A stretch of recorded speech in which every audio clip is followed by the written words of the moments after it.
नमस्कार, मैं रानी गुप्ता और आप देख रहे हैं द न्यूज। जिस तरीके से दिल्ली अध्यादेश मामले को लेकर के अब आंध्र प्रदेश के सीएम जगन मोहन रेड्डी ने भी एनडीए का साथ देने की बात कर दी है, जाहिर तौर पर इससे विपक्षी दलों को बड़ा झटका लग गया है। वही कहा यह जा रहा है कि आज किसी भी तरीके से सदन के दोनों सदन में ये दिल्ली अध्यादेश बिल पेश किया जा सकता है। तो वहीं दूसरी ओर विपक्षी दल जो है जगन मोहन रेड्डी के एनडीए को साथ देने के मामले को लेकर के बौखलाए हुए नजर आ रहे हैं। तमाम विपक्षी पार्टी जो है इस बात को लेकर के आरोप लगा रहे हैं और अपनी बौखलाहट जाहिर कर रहे हैं। इस बीच आरजेडी नेता मनोज कुमार झा ने भी ट्वीट कर यह कहा कि पहले जम्मू कश्मीर हुआ, कुछ चुप रहे, अब दिल्ली है, सनद रहे, अगला नंबर आंध्र प्रदेश का भी हो सकता है, एहतियात के लिए बता देना फर्ज है। जय हिंद। आपको बता दें, देखने को मिला था जब जम्मू कश्मीर से धारा 370 हटाई जा रही थी केंद्र सरकार के द्वारा, तब इसको लेकर के कई सारी पार्टियों ने केंद्र की एनडीए को सपोर्ट किया था और अपने अपने वोट भी दिए थे। ऐसे में मनोज कुमार झा जो है इसी बात का जिक्र कर रहे हैं। उनका कहना है कि जब जम्मू कश्मीर हुआ था तो बहुत सारे लोग चुप थे, उन्होंने कुछ नहीं बोला, लेकिन आज दिल्ली हो रहा है, कल आंध्र प्रदेश का भी नंबर हो सकता है। तो इस बीच बहुत सारी पार्टियां अभी भी है जो कहा यह जा रहा है कि वो एनडीए के फेवर में वोटिंग कर सकती है। इससे पहले भी कुछ दलों ने ऐलान कर दिया था कि वो विपक्षी दलों के इस नई गठबंधन में शामिल नहीं होंगे, जिसके बाद से ही लगातार ये कहा जा रहा है कि वो आने वाले समय में एनडीए का साथ दे सकते हैं। बता दें कि विपक्षी दलों के पास 26 पार्टियां हैं, लेकिन इन 26 पार्टियों के भी वोट जो है वो दिल्ली अध्यादेश को हरा नहीं पाएंगे और मोदी सरकार जो है इस बिल को आसानी से सदन में पास करवा लेगी। बता दें कि दिल्ली में अफसरों के ट्रांसफर पोस्टिंग के अधिकारों को लेकर अरविंद केजरीवाल सरकार और केंद्र के बीच रार जारी है। इस बीच केंद्र का ये विधेयक संसद के दोनों सदनों में पारित होने के लिए बिल्कुल तैयार है। इस बीच आंध्र प्रदेश के मुख्यमंत्री जगन मोहन रेड्डी की वाईएसआर कांग्रेस पार्टी ने मणिपुर पर अविश्वास प्रस्ताव सहित दो बड़े मुद्दों पर संसद में केंद्र सरकार का समर्थन करने का फैसला किया है। बता दें कि वाईएसआर कांग्रेस पार्टी के राज्यसभा में 9 और लोकसभा में 22 सदस्य हैं। अक्सर महत्वपूर्ण विधेयकों पर सरकार का समर्थन करते रहे हैं। राज्यसभा में सरकार के पास बहुमत नहीं है। बता दें, यदि वाईएसआर कांग्रेस पार्टी के सदस्यों का समर्थन मिला तो सरकार दिल्ली विधेयक को राज्यसभा के माध्यम से आसानी से पास करवा सकती है। आपको बता दें, दरअसल दिल्ली में अफसरों के ट्रांसफर पोस्टिंग का मामला सुप्रीम कोर्ट तक पहुंचा था।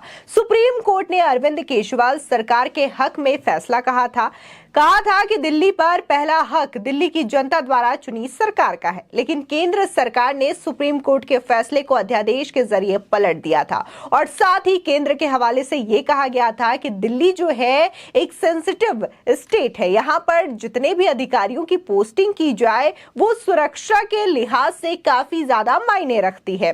तो इस तरीके से हवाला दिया गया था। साथ ही दोबारा से एक बार फिर से जो आम आदमी पार्टी के तमाम नेता हैं वो इस मामले को लेकर के सुप्रीम कोर्ट पहुंच जाते हैं और सुप्रीम कोर्ट ने फिलहाल संवैधानिक पीठ को यह मामला ट्रांसफर कर दिया है। वहीं अगर हम बात जगन मोहन रेड्डी की करें तो वाईएसआर कांग्रेस पार्टी के नेता वी विजयसाई रेड्डी ने कहा है कि हम दोनों मुद्दों पर सरकार के पक्ष में वोट करेंगे।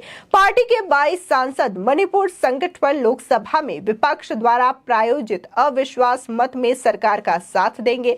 तो वहीं अविश्वास प्रस्ताव के लिए लोकसभा अध्यक्ष द्वारा 2 नोटिस जारी कर लिए गए हैं, लेकिन सरकार विश्वास मत हासिल कर लेगी। ये बात विपक्ष भी बखूबी जानता है। वो सिर्फ अविश्वास प्रस्ताव के बहाने प्रधानमंत्री मोदी को मणिपुर पर संसद में बयान देने के लिए मजबूर करना चाहते हैं, क्योंकि देखने को मिला कि आज कांग्रेस के ही सांसद अधीर रंजन चौधरी ने अविश्वास प्रस्ताव को लेकर के बड़ी बात कह दी है। उनका कहना है कि हमें पता है, हमें मजबूरन अविश्वास प्रस्ताव लाना पड़ रहा है। हम ये भी जानते हैं कि इससे सरकार गिरने वाली नहीं है, लेकिन हमारे पास कोई चारा ही नहीं है।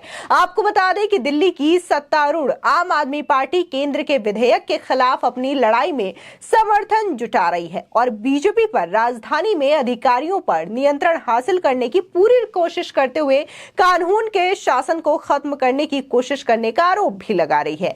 आप नेता और दिल्ली के सीएम अरविंद केजरीवाल ने समर्थन हासिल करने के लिए देश भर में यात्राएं की, विभिन्न मुख्यमंत्रियों और विपक्षी दलों के नेताओं से मुलाकात भी की। पिछले हफ्ते खासकर दिल्ली और पंजाब में अपनी कड़वी प्रतिद्वंदता के बावजूद कांग्रेस आपके समर्थन में सामने आई। हालांकि कांग्रेस आला कमान के इस फैसले के बाद से कांग्रेस के ही जो पंजाब और दिल्ली यूनिट के कई सारे नेता हैं वो नाराज भी दिखाई दे रहे हैं और उनकी नाराजगी जो है पंजाब से सामने भी देखने को मिल रही है।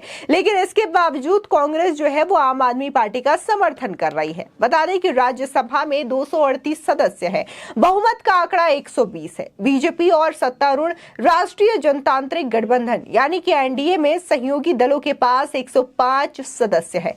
सत्तारूढ़ दल को 5 नामांकित और 2 निर्दलीय सांसदों के समर्थन का भी भरोसा है। सरकार के पक्ष में 112 वोट है जो नए बहुमत के आंकड़े से 8 कम है। करीब 105 सदस्य दिल्ली अध्यादेश के खिलाफ है। ऐसे में जिस तरीके से अब जगन मोहन रेड्डी की पार्टी ने भी समर्थन का ऐलान कर दिया है, तो वही कहा यह जा रहा है कि ऐसे पार्टियां जो कि नई गठबंधन में शामिल नहीं है, 26 दलों का जो विपक्षी गठबंधन है, उनकी ना तो मीटिंग में वो शामिल रहे हैं और ना ही उन्होंने उनका साथ देने की बात कही है, जिसमें से बीजेडी भी एक है। तो ऐसे में कहा जा रहा है कि ये भी अब एनडीए का समर्थन कर सकती है और आज आसानी से दिल्ली अध्यादेश जो है पास हो सकता है। लेकिन इस बीच विपक्ष में लगातार जो बयानबाजी है, लगातार जो हंगामा है वो देखने को मिल रहा है। लेकिन इसके बावजूद कहा जा रहा है कि आज दिल्ली अध्यादेश से संबंधित विधेयक संसद में पेश किया जा सकता है। फिलहाल आज सांसदों ने काले कपड़े पहन करके मीटिंग भी की थी मल्लिकार्जुन खड़गे के केबिन में। वहां पर तमाम सांसद भी मौजूद रहे और वो बार बार